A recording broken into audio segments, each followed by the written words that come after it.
Hello and welcome to Seattle City Makers. I'm your host, Jon Scholes. Well, hello everybody and welcome to our latest episode. I am joined by Lisa Daugaard, who is the co-executive director of Purpose, Dignity, Action, the PDA, which was formerly known as the Public Defender Association here in King County. Lisa has held that role for about 17 years and has been an outspoken individual on police reform and criminal justice reform within our community. Prior to her role with the PDA, she was legal director for the Coalition for the Homeless in New York City. In 2011, Lisa started Law Enforcement Assisted Diversion, an alternative to jail and prosecution for individuals here in Seattle, in the Belltown neighborhood to be specific, who were having frequent encounters with the police because of low-level crimes, including drug use. Lisa won over skeptics in the police department and skeptics within the prosecutor's office in developing this program, which was evaluated by the University of Washington in 2015 and was found to reduce recidivism rates by nearly 60% and to cost less than incarcerating and sending someone through the legal system. Since the time it was piloted in Belltown in 2011 and then later evaluated by the University of Washington, the LEAD program has been expanded throughout the city and county and across the country. In 2019, Lisa was recognized with a Genius Grant from the MacArthur Foundation for her work in establishing this program. And Lisa and I sit down and talk about LEAD, public safety in Seattle, homelessness, the drug crisis, and fentanyl. It's a wide-ranging conversation on Lisa's perspective on those issues and others. I hope you enjoy my conversation with Lisa Daugaard, the co-executive director of Purpose, Dignity, and Action. Well, no, thank you for doing it, though. Appreciate it. Always. We don't usually start with people's Wikipedia pages, but I stumbled on yours. Oh, no. Yeah.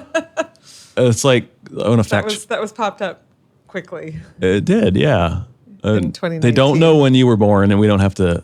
There's some debate about when you were born on the Wikipedia page. I think my dad is actually a participant in that debate. And he doesn't know?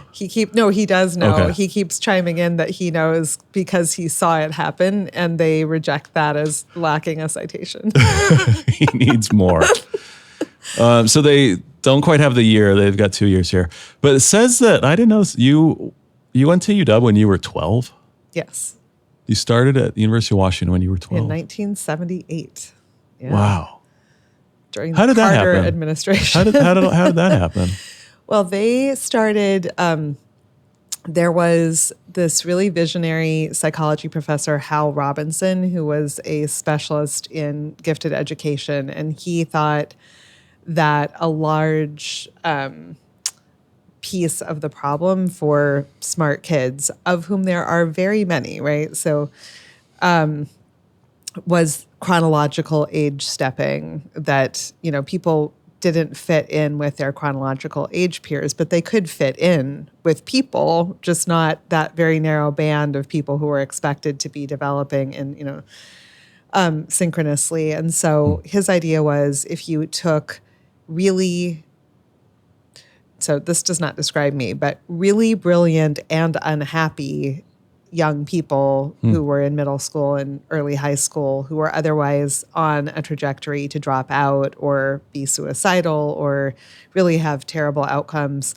And you just freed them up to go be with grown-up people who were less oriented around conformity and, sort of lockstep progression, that they would be happier and that do better. And there was a lot of research to support that. So he persuaded the UW to allow him to experiment and find out what would happen. And so he selected a bunch of very bright people to start in 1978 and 79. And I was in the second group that was admitted. Did your parents, they must have pitched this to you, we're going to allow the UW to experiment with you? So my mom was a student of Hal Robinson. She was a teacher and she was getting her master's. And so she was studying with him, knew that this was happening, and she was like, do you want to do this? And I really didn't. So I was not unhappy. I was a conformist. I would just I know that might be hard to believe now, but I just did what I was told.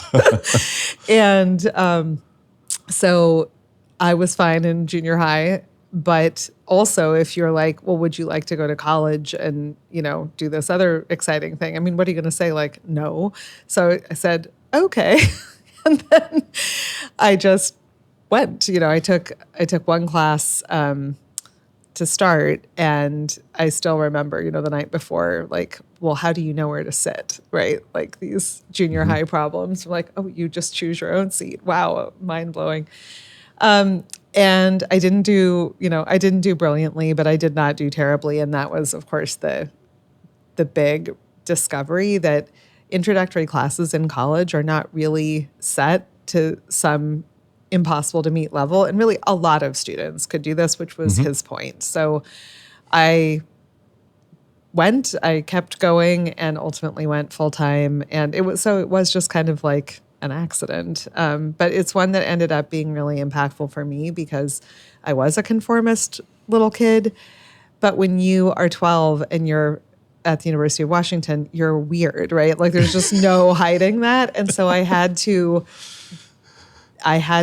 process and explain yourself. Like, yeah, well, and just like here? You're not going to fit in. People are not going to think that you're, a regular person.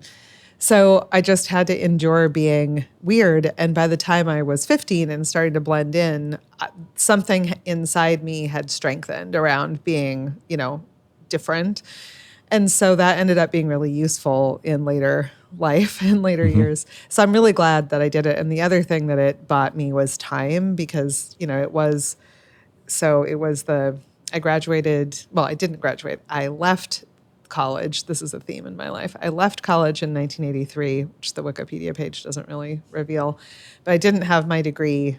I thought I was short credits, but actually the problem was I didn't return my graduation gown and turn in some library books. So anyway, I didn't have a degree for quite a few years. Yes. And then, but I went to graduate school in the early Reagan era. And I don't know what would have become of me, but what did happen was in 1985, the anti-apartheid movement, the South African anti-apartheid movement,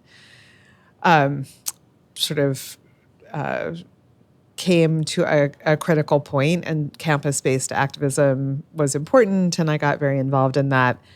And that made me realize that what I really needed to do was not be an academic, but I should go to law school, because all I was doing at Cornell, where I was in grad school, was defending people in administrative hearings who were about to be kicked out of school, including myself. And I wasn't making a lot of progress on my dissertation, but I was good at like getting up at 4 a.m. and preparing to win these court cases. So that's how I ended up going to law school. And had I not had that extra time, I think that making, a pretty big 6-year deviation into graduate school and then doing something else would have been. You got arrested somewhere in there too?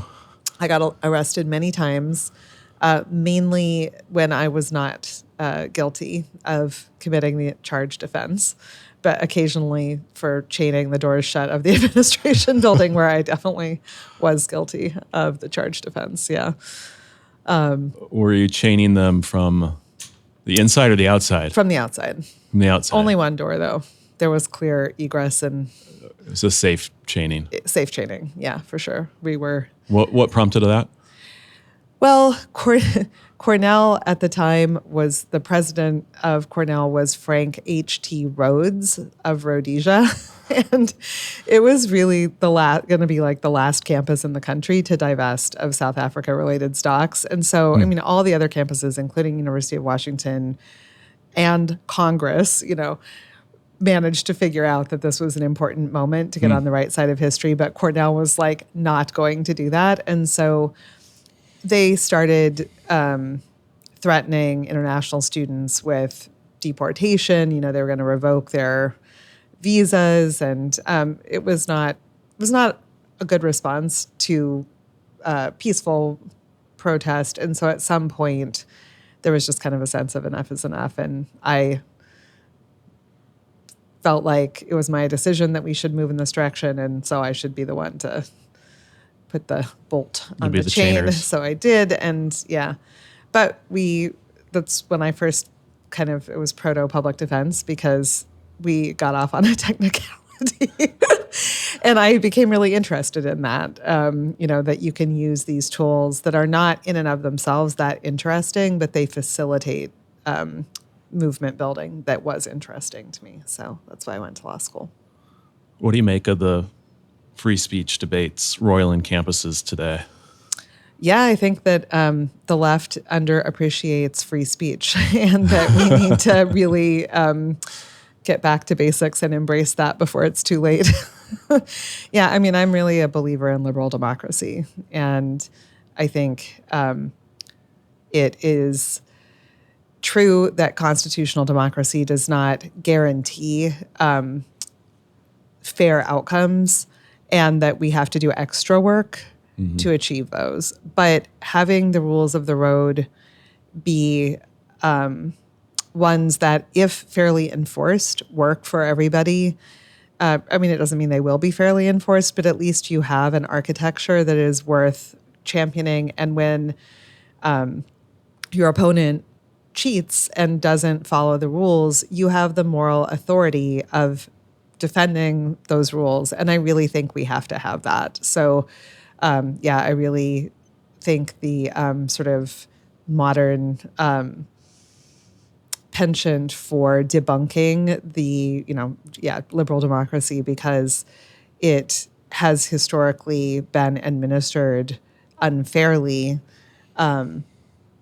is a position of privilege and is not taking seriously just how incredibly dangerous it is to lose those tools. Just because you have the best tools that there are doesn't mean that it's not still an unequal playing field. Of course it is, but there are things we can do. And that basic safety it's important to expand the safety, but we can't lose it altogether. And we're never, we don't have more guns. We don't have more, we're not going to win the battle in the street. So you have to win using, confronting people with their own hypocrisy and moral authority. And so absolute free speech believer. So one of your colleagues in a Seattle magazine piece described you as an organizer, an analyst, an advocate, a strategist, an academic, orator, social worker, and spin doctor. Is that accurate? Is there anything left out in how you describe what you do? Like, how would you tell, how do you describe what you do? And think of what you do. Yeah, I mean, my concept of that has evolved over time, even since that piece was written.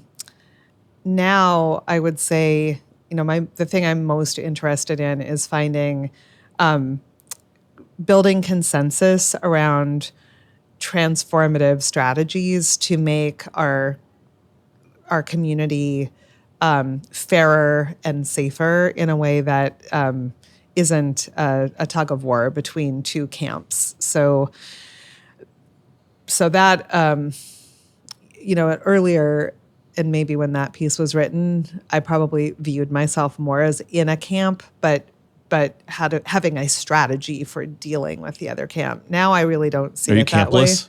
I am. Well, there's one camp. that will still have you?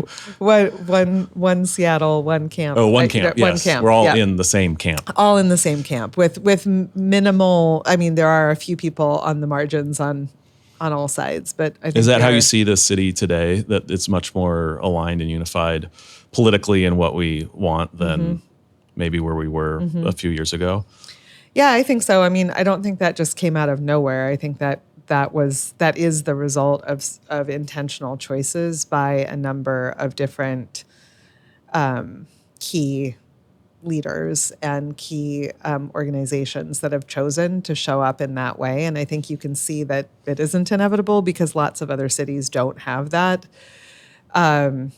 sort of burgeoning consensus. But we have really enlightened, not pandering here, but we have really enlightened business leadership in the city, especially retail business leaders who have just for years now offered, sign me up, I'll support lots of different ways that we can have an orderly and safe city. And I'm not interested in fostering mass incarceration. I'm not interested in harming others. I believe that people need to heal. I believe that people need to stabilize. I'm just looking for a plan where those things can be harmonized.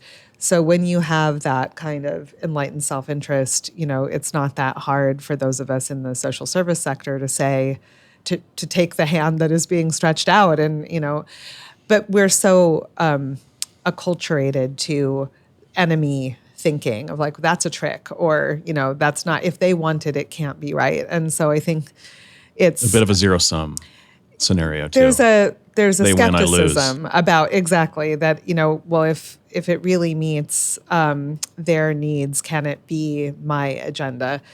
But I think there have been enough examples set of where it is win-win and it can be win-win, and very much a credit to your organization as a model for that, with parks activation and the ambassador program and advocacy for people being paid fair wages. And it's been, anyway, I think there's been enough practice of it going well when we work in partnership like that there is a growing hope that we can find a lot of agreement among most people.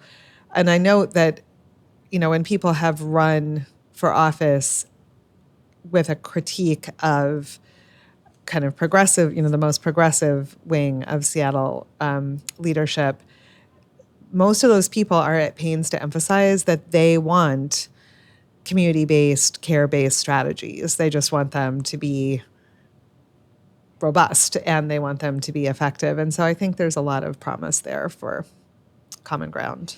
What's held us back, though, from investing more in treatment, services, et cetera? I mean, you look at the state controlled by a Democratic governor, Democratic legislature, party ID isn't available at the local level, right? But, lots of Democrats. And historically, over the last 5 years, very far left Democrats. And we have this debate over sort of how to address issues on the street and people in need and behavioral health issues. And everybody agrees, well, we need to fund more treatment. And there's some folks who say, well, we shouldn't do anything until we have that treatment. Like, well, why don't we have a system yet? Yeah. When we have seemingly a lot of agreement on the set of services and treatment that should be out there for people that are on the street in need, harming themselves, harming others. Yeah, I think that is the most important and interesting question about, where we find ourselves. So a couple different thoughts. Number one, the hard, unfortunate reality is that what we need is vastly more expensive and complex than is convenient. So it is not a matter of a couple $1 million. It is not a matter of a small team. What the people that we're talking about, so people who chronically commit low-level crime to meet basic needs, who use drugs, who have addiction, who have complex trauma, who often have diagnosed or undiagnosed mental illness, that group of people, in order to materially change their situation, they need a lot of help and a lot of support for a long time. That is not a welcome message because it takes a lot. It takes longer than people want, and it requires more resources. And so generally, and this is why we made so much progress during COVID, because for a minute there were resources that didn't have anybody's name on them. But generally speaking, you had a bunch of federal money coming in to help people on the streets. The relief funds that were, about unique circumstances, and we had kind of this unique circumstance of people starting to live in public, in areas that are normally used by the public. But normally outside of that unique moment, most of the funds that there are have someone's name on them, and when they don't, they're marginal growth. So you can't make big new initiatives out of marginal growth. And to generate big revenue, you either have to add to existing revenue sources, which generates tension, because the people from whom that money is going to come aren't sure that these investments are going to be in their interest. And we can do something about that, but or we cut spending, which is even harder because, the minute you try to do that, the people who are currently employed are brought forward and they're lovely people and they're doing nice things, and we can't ever stop doing anything. So both strategies for creating resources to do large new initiatives are practically impossible. So instead of that, if you're an elected official and you're confronted with that reality, even if you understood it, which I'm not sure, I don't think it is widely understood how complex this is, but you need to say you're going to do something. So there is a very seductive lure to claiming that you're going to do something definitive with $500,000 and 3 people. I mean, that's just ridiculous. We cannot crack this.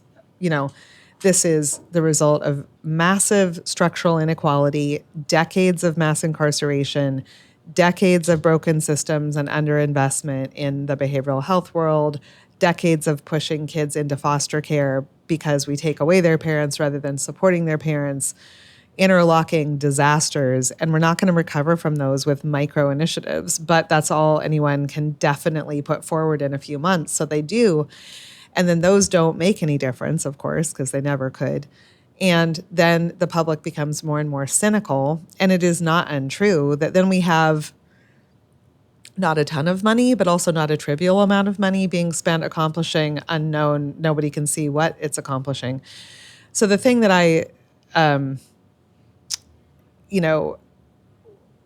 what we try to teach at PDA, at my organization, that we learned through, trial and error, is that you have to allow people to feel the impact of what you're trying to do, and there has to be an impact to feel. And if you do that, and that impact meets the actual retail level needs of other sectors, then you can develop momentum for greater investment. And I just think that those who design, the behavioral health world is over here. It doesn't care about public safety. The public safety world is over here, but it doesn't know anything about behavioral health. But almost everyone we're talking about is right in the middle, and they are thoroughly involved in both worlds. And you need a solution that maps those two things onto one another. And no one leads that because we don't have a bureaucracy for the, criminal legal system involved people with behavioral health conditions. We have a criminal legal system, we have a behavioral health world, and they are not mutually culturally competent. So we need scale, we need felt impact, we need these investments to be understood as public safety investments, not as individual healthcare investments. And then I think we could get somewhere. Seems we don't do a great job either of quantifying the cost of what it is we're doing now or not doing now to all the other systems that are affected. You look at downtown, the increase in overdose deaths last year of 63%, and all of those 911 calls and EMS systems and Harborview visits and the like. And there's no number there that's sort of quantified. Right. And that's just the individual, the cost of attending to that person. But what I think DSA is really, and you are really good at, are also shining a light on the sort of collective harm of having people be in such misery and very obviously not having a plan about it. What does that do to the civic health of the overall community? And can you even calculate that? And it's not, I think, about, are people still gonna, visit here? Yeah, people visit here. And I know that, we have robust figures to show, but how far are we from what it could feel like to live in this city, and how much more anxiety is there than we need to have?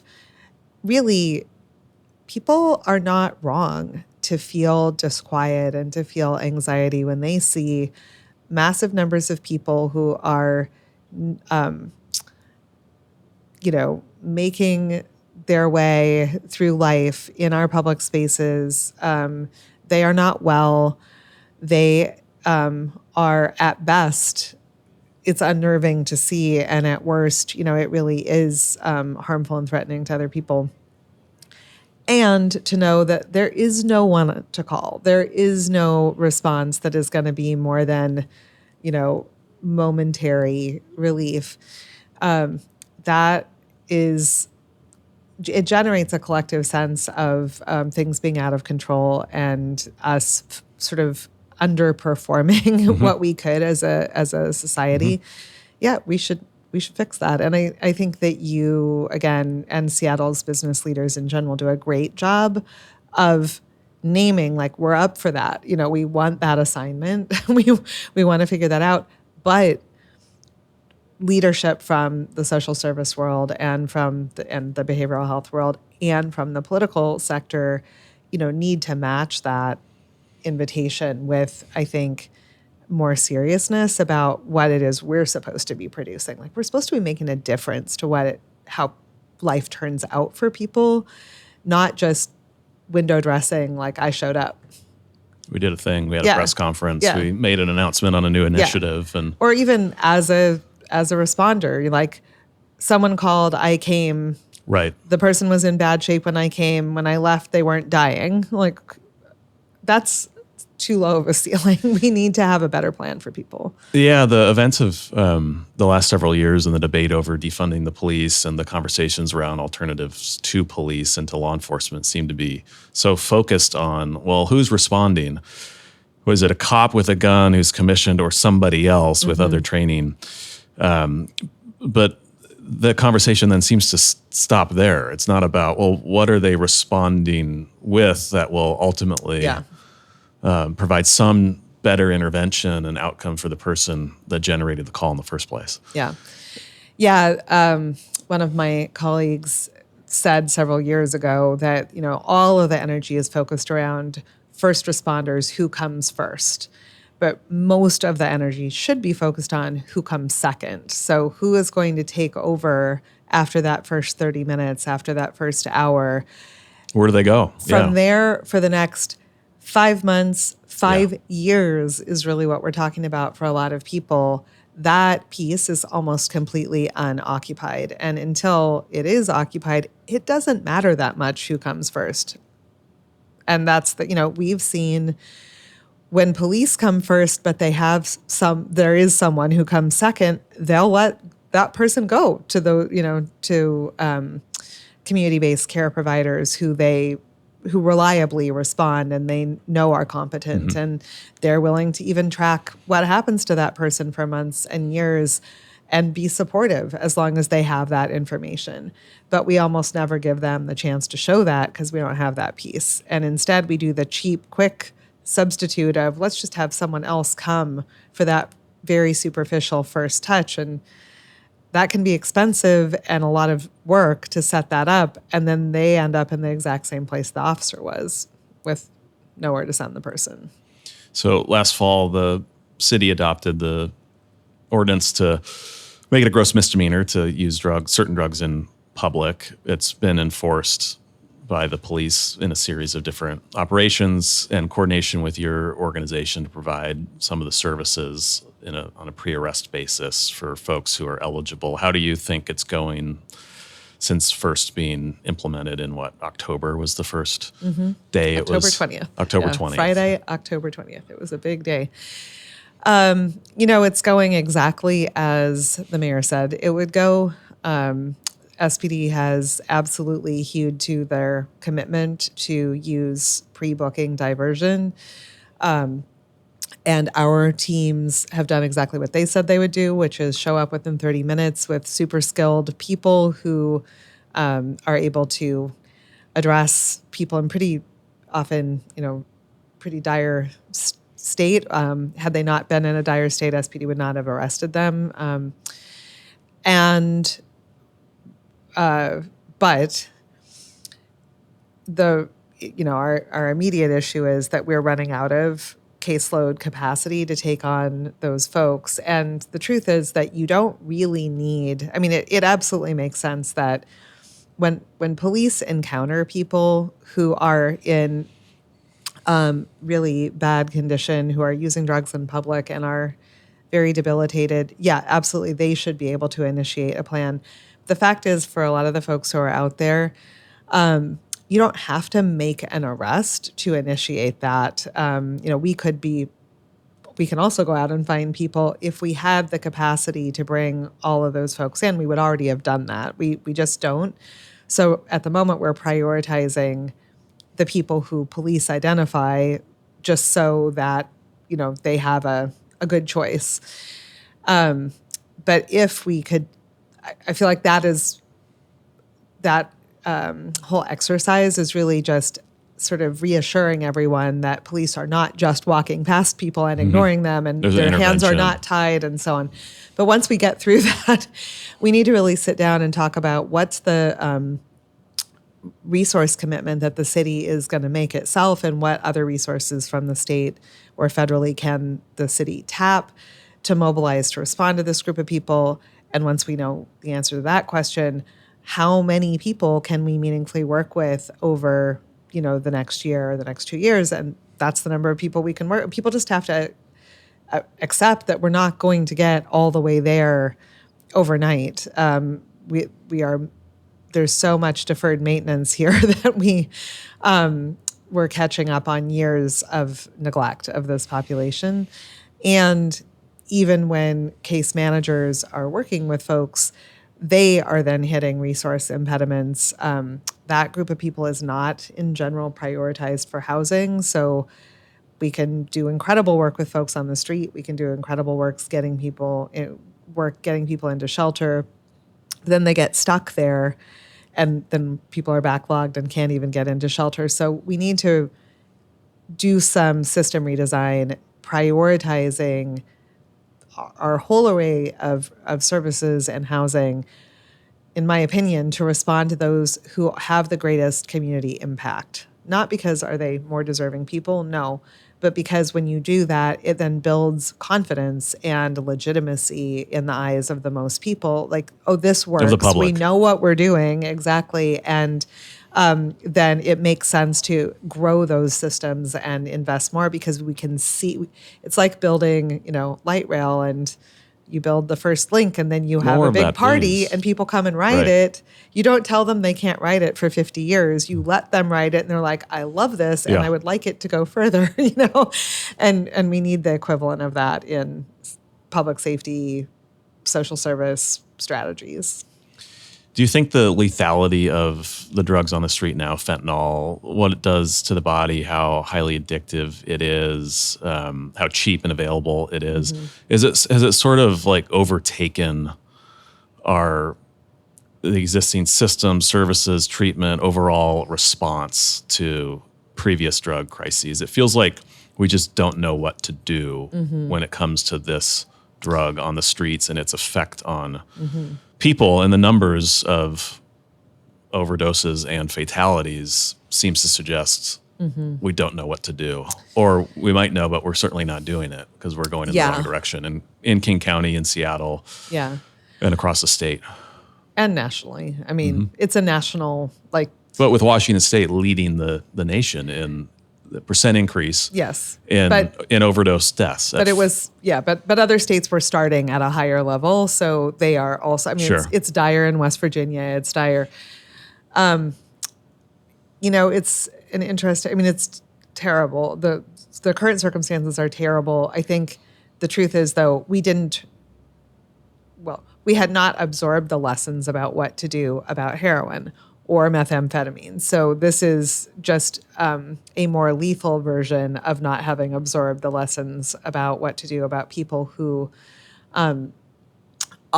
do persistently use psychoactive substances that alleviate psychic and physical pain. Were started on for a reason. We didn't have strategies that presented an alternative to using those substances in the first place to address and alleviate pain. I want to come back to that. And then we are not, even though we do actually know all about how people recover from trauma, how people recover. SAMHSA, the Substance Abuse Mental Health and Mental Health Services Administration, their recovery framework lays it all out. And it's not about the cessation of drug use. It's about hope, connection, a safe place to live, a meaningful life, and a sense of confidence that you can and you want to make improvements in your life and your life circumstances. And you stop using drugs when that aids you in realizing those aspirations because you think those aspirations may play out. And you've done a lot of self-sabotage and a lot of testing of your environment to see if you screw up, will you still, because you know you are going to screw up. So you want to make sure if I do screw up, is it all over or is there still something there? So the chronology of recovery is super complicated. And we know that, and it is never not complicated. And yet we persist in, people are just constantly selling a quick fix, like a plug and play, just send somebody somewhere for 30 days or just put somebody on this medication.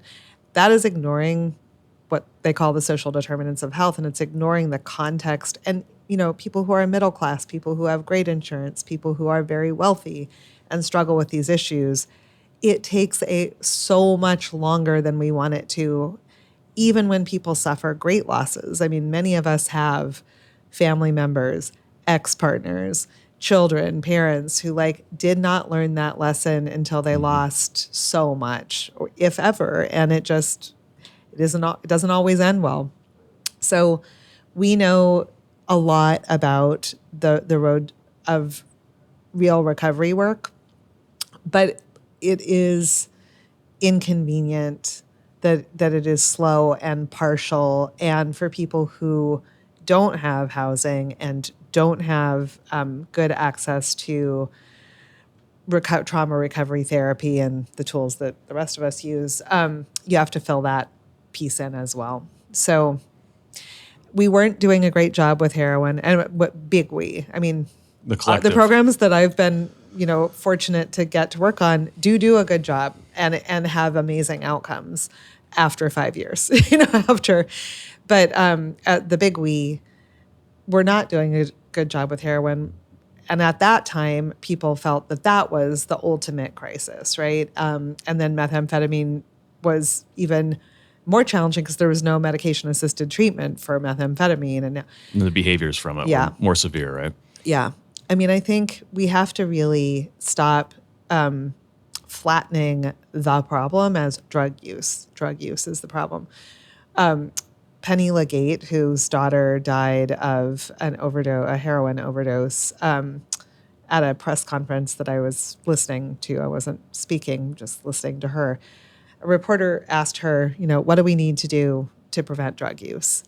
And she said I did not expect her answer, and it was one of the most profound things I've heard about this entire conversation. She said, we need to teach our children that, and we don't, we need to teach our children that pain is part of life and that it is survivable and how to do that. And I mean, that really is, there are huge deficits in people expect that they're going to be fulfilled, that they're going to have romantic satisfaction, that they're going to succeed, that they're not going to have existential, doubts, that they're not going to be betrayed, that they're not going to be horribly abused. And when any of those things happen, there is no toolkit that people have been given on how you navigate that. So people reach for numbing agents and psychoactive strategies for taking the edge off. And people always have, people always will. Giving people sort of a framework for doing that in a way that isn't super damaging and incredibly risky. We need to spend more time there. For this generation, we've got a couple generations out there on the street for whom we're working backwards. That already happened to them. They already got abandoned. Our systems were not up to it. For folks coming up now, we should start tackling why people use drugs differently, because people use drugs because it feels better to use drugs than it feels not to. So you gotta work on that. Anyway, for the folks out there now, it is absolutely possible for most of the people that are, being encountered on our streets to work, to live meaningful lives, to take care of themselves, to form community, and not to scare other people, but not without a pretty robust assist for a good long time. And we're going to have to commit to that. In that population you speak of, we see many of those folks in and around Third Avenue.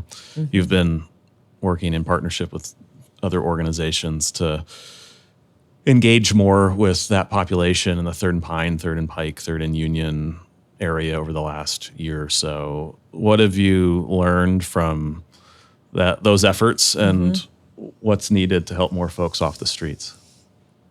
It's been this project, which has a bunch of different partners, including Downtown Seattle Association. Thank you for joining in that, and the Metropolitan Improvement District. It has been the most eye-opening learning process that I've had the opportunity to go through. So glad we've tried it. So glad the mayor supported, this really first, the first time that I'm aware of in Seattle that maybe the Corner Greeters program in Rainier Beach was sort of a predecessor, but in a highly impacted area that, where chronic disorder, low-level crime, some violent crime, it's complicated. It's not just one thing. To try to mobilize a constant presence, street-level presence of de-escalators and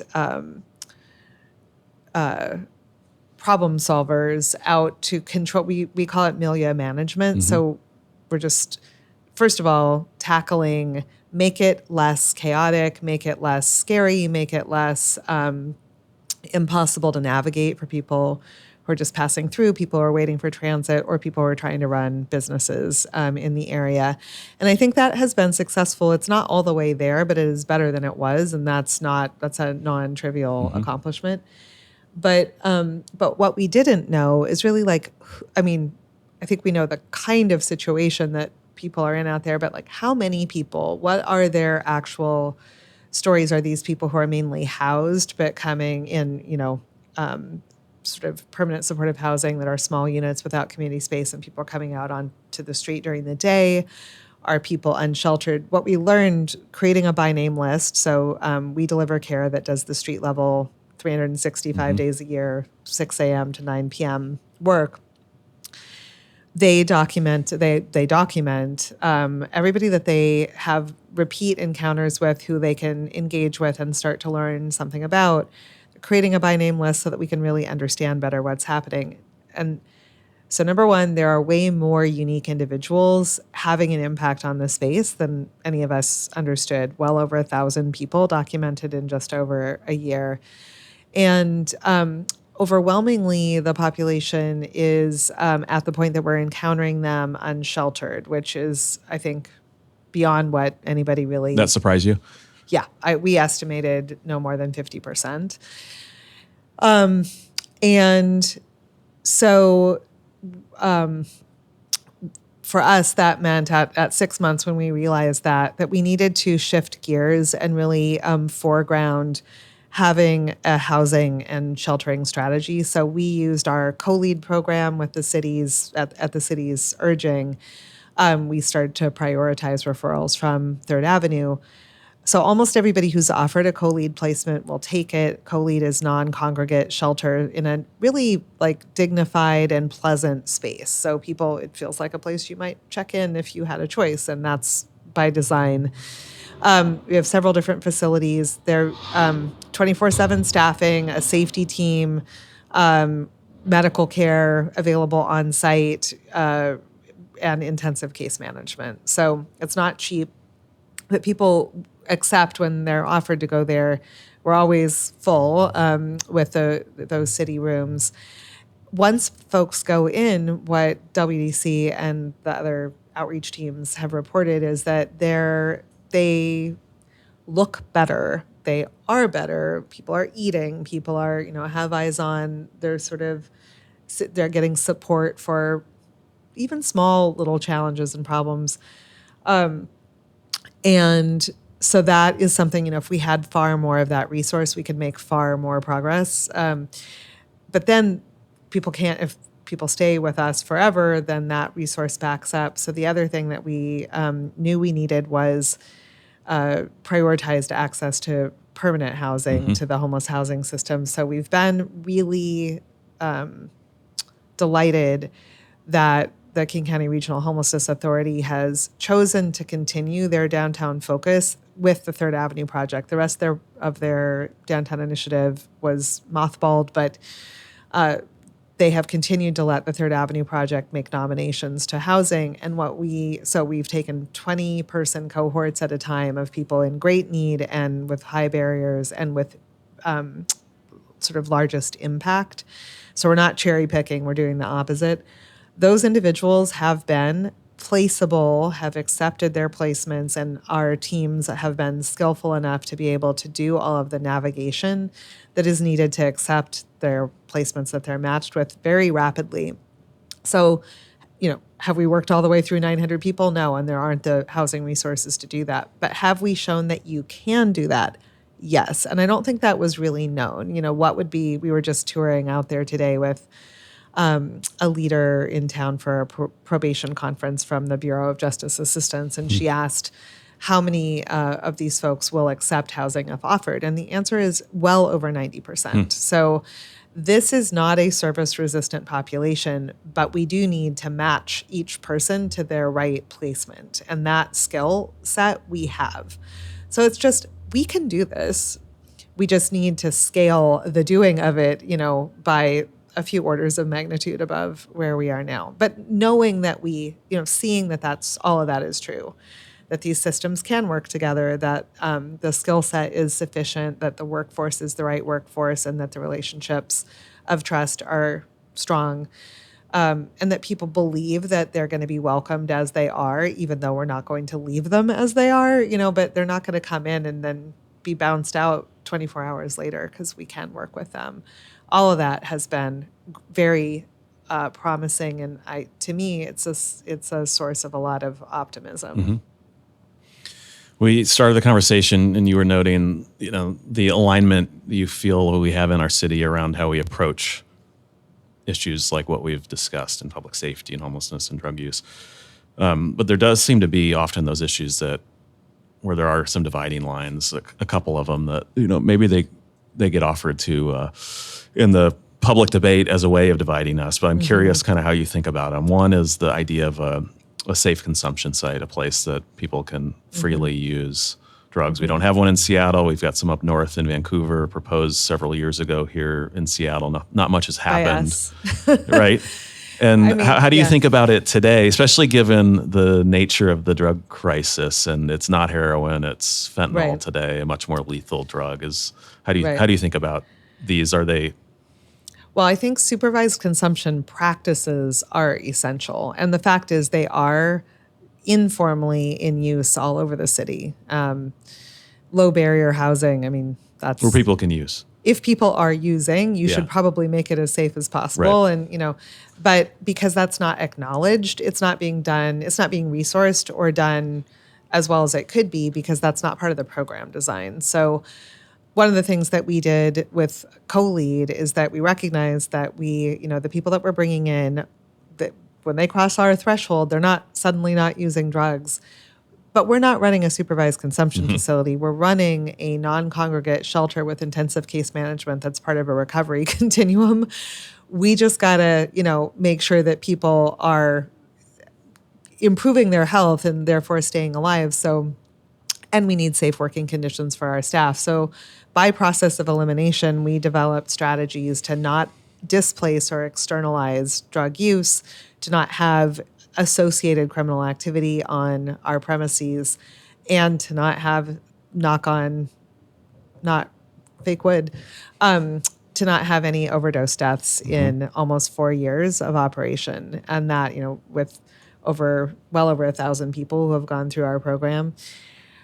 That is really important. And I mention it to say that I think some wrong conclusions are starting to be generated that, housing first, great idea, but, permanent supportive housing or non-congregate shelter is not for fentanyl users. It's not for the time of fentanyl, because people die behind closed doors. And there have been a number of stories written with that as the theme. Well, that's a completely wrong conclusion. There's no other road. Housing first works because people have to have basic physical safety in order to even contemplate fighting back against this kind of drug dependency. Who are the proponents of that point of view? Where the non-congregate shelter, I don't think that there are, well, I shouldn't say that. The Michael Schellenberger and these sort of this new attack on, and Chris Rufo to some degree, both of whom I don't regard as necessarily, they're right about a lot of things. And they are right to say, as far as it goes, people are dying in permanent supportive housing of overdose. But the conclusion is not so housing doesn't work. The conclusion is we need to level up our performance in housing. We need to have a system of care that is designed for this moment. And that's what in co-lead, I think we have the advantage. So the folks sort of taking on the harm reduction movement yeah. to some degree, or harm reduction approach, suggesting, well, there's still tons of harm happening, and they're not wrong. Right? And they're not. So how do you think about that? Because harm. Do better. Do more. Yeah, do it better. Yeah. I mean, that was our assignment, and we have done better. We have the benefit that we put together a whole new model just a few years ago at this moment in time when we were configuring new facilities, and there was not a prefigured, this is the budget for a permanent supportive housing project. We figured out what we needed, and then we built a budget to make that work, and we configured facilities to make that work.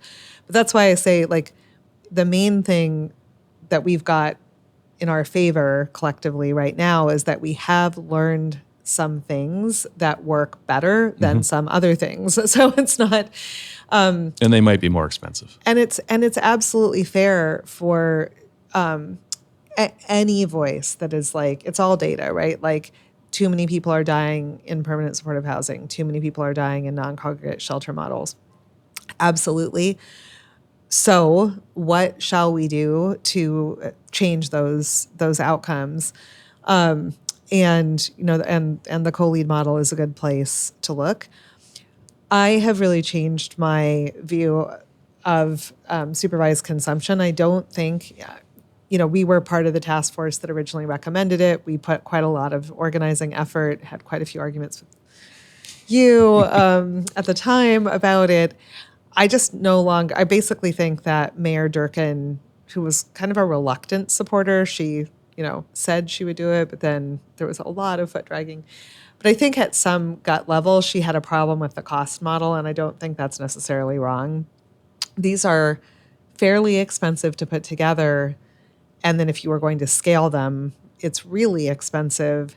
And at the end of the day, people still don't have a place to live, and all that you've done is create a safe space. People feel cared for and connected. But why don't we just take that practice and put it in facilities that are actually accomplishing a much more fundamental safety, health and safety intervention, which is housing and intensive case management. So if we're going to spend a lot of money, let's spend it on what we really need, and not isolate this one thing. And if you do that, I think the public is much more open to the fact that we're not going to get these other benefits that we want if we don't have a basic safety strategy for people who are going to be using for some time. People do get that. I think that they just want to know that we're aiming higher than just keeping people alive. And that is legitimate. So we have kind of moved past. If we're going to have fights, let's have fights over things that make big differences overall. So the other issue that's sort of brewing out there that generates some amount of debate is the idea of closing the county's youth detention facility. You fought against over-incarceration for better part of your professional career. How do you think about this? I'm definitely not an expert in the youth space. I joke that we work with ex-youth, former youth. We mainly concentrate on adults because others don't, and that was a space that needed attention all along. So single adults, those are our people. People to some extent care about kids, care about families, but single adults are always the last, but they have the greatest impact on public safety. So that's where we've focused.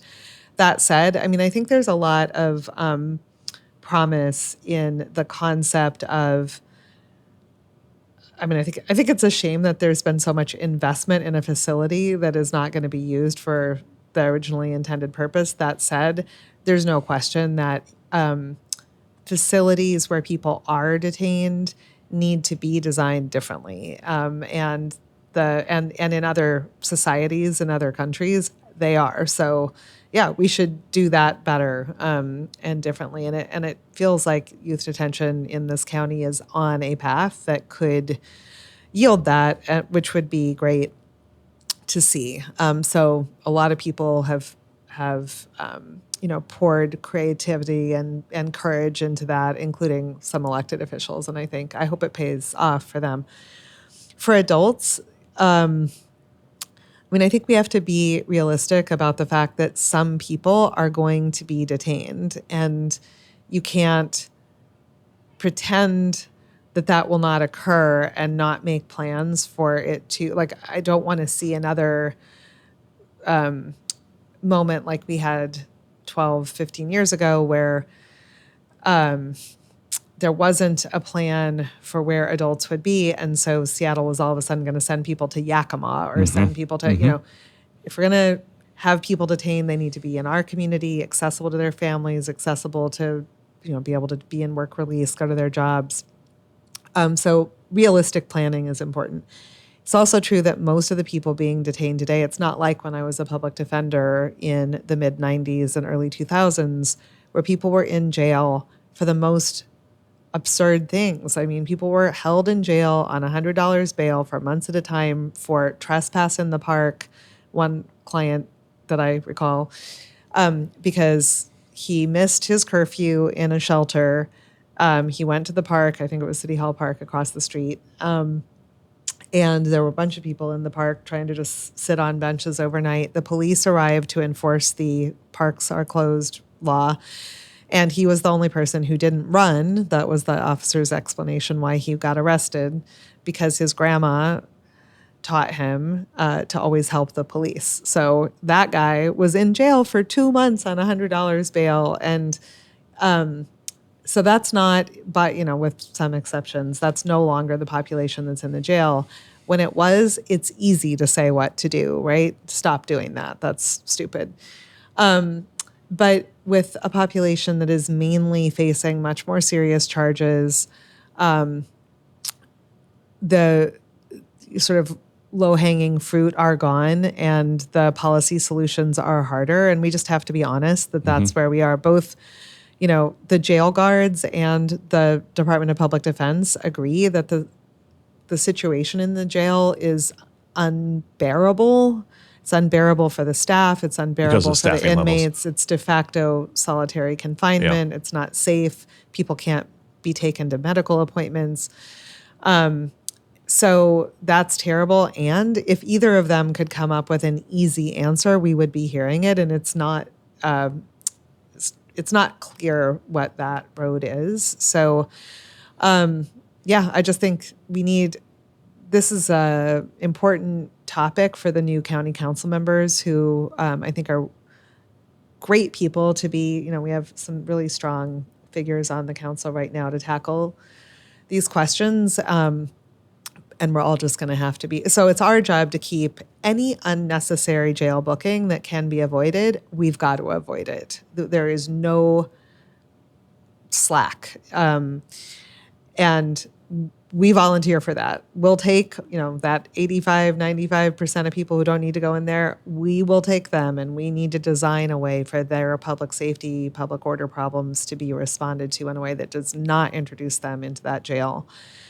But that doesn't mean that the jail isn't a really serious situation. And it's not a matter of just more money, and it's not a matter of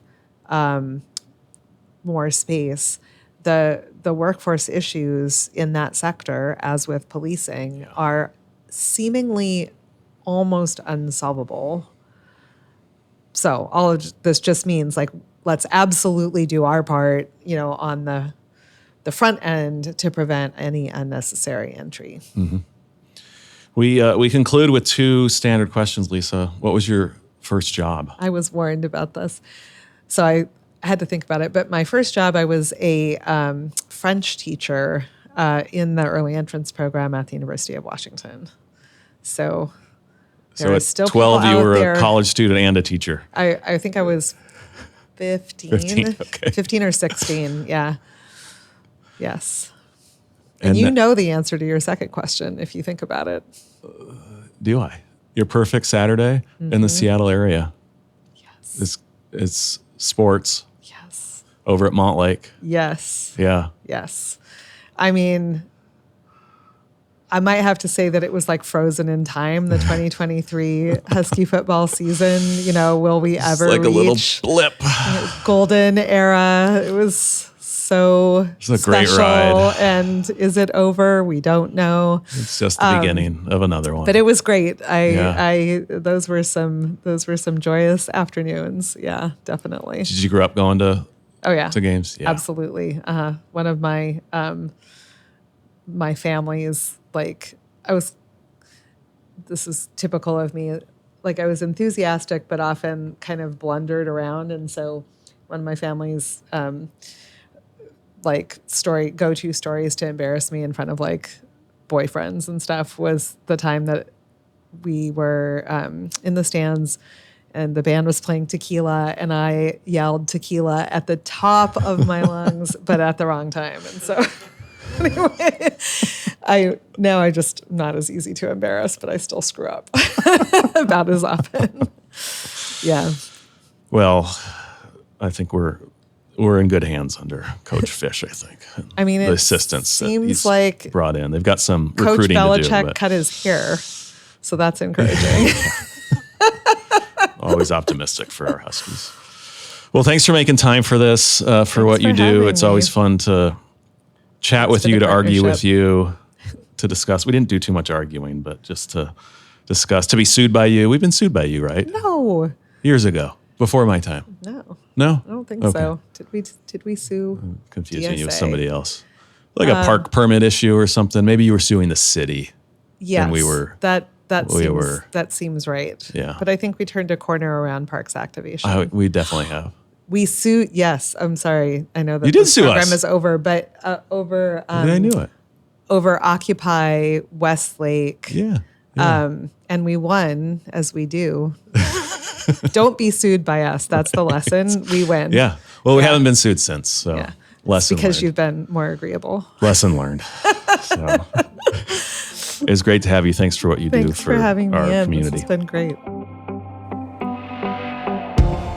Well, thanks to Lisa for joining me on our most recent episode of Seattle City Makers. Really appreciate her making time for our discussion and hope you enjoyed the conversation. I've really appreciated Lisa's friendship and partnership and leadership in our community over many, many years. She has incredible smarts, credibility, and integrity, and I always appreciate the opportunity to work with her and to sit down with her. So thanks again to Lisa for making time to come on our podcast. I want to close out with a recommendation of something you got to check out in downtown Seattle. In this case, I want to highlight the recently reopened and recently renovated Simone David Barbershop on the corner of 6th and Union in downtown Seattle in the recently renovated U.S. Bank Center. Underwent a 2-year or so, $70+ million renovation of the entire podium, floors 1, 2, and 3. And that included a beautiful update and renovation to the Simone David Barbershop. I've been a happy client and customer for 15 years now, and a client of Melanie's there, and for all 15 years, but get in and see the rest of the crew there on a pretty regular basis. So if you're in need of a haircut, gentlemen, check out Simone David. Simone, Heather, Melanie, Terrell, and Ashley will take good care of you. Check them out online and go support one of our great small businesses in downtown Seattle. Well, thanks everybody for joining us on this episode of Seattle City Makers, presented by the Downtown Seattle Association with support from James Cito and production by Spark Creative.